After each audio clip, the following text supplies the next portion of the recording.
বৈষম্য বিরোধী ছাত্র আন্দোলনে শহীদদের প্রত্যেক পরিবারকে প্রাথমিকভাবে ৫ লাখ এবং আহতদের প্রত্যেককে সর্বোচ্চ ১ লাখ টাকা পর্যন্ত ক্ষতিপূরণ দেওয়ার সিদ্ধান্ত হয়েছে। বুধবার রাষ্ট্রীয় অতিথি ভবন যমুনায় অন্তর্বর্তী সরকারের প্রধান উপদেষ্টা অধ্যাপক ডক্টর মোহাম্মদ ইউনুসের সভাপতিত্বে জুলাই শহীদ স্মৃতি ফাউন্ডেশনের কার্যনির্বাহী কমিটির প্রথম সভায় এ সিদ্ধান্ত হয়।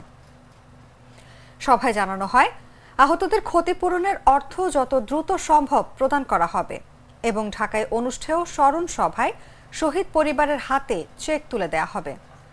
প্রধান উপদেষ্টার নেতৃত্বাধীন কমিটি সমাজের সব পর্যায়ের মানুষ, বিদেশে বসবাসরত প্রবাসী বাংলাদেশি এবং বিভিন্ন সংস্থা ও ব্যবসায়ী প্রতিষ্ঠানের প্রতি জুলাই শহীদ স্মৃতি ফাউন্ডেশনে অনুদান প্রদানের আহ্বান জানায়।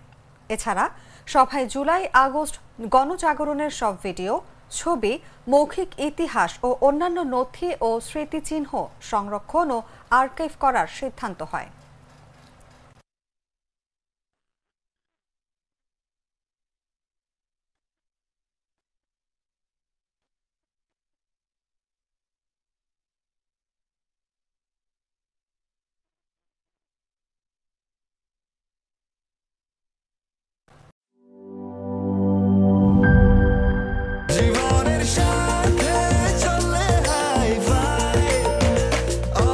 স্বাস্থ্যকর অল টাইম, সব সময় অল টাইম হেলদি লাইফ।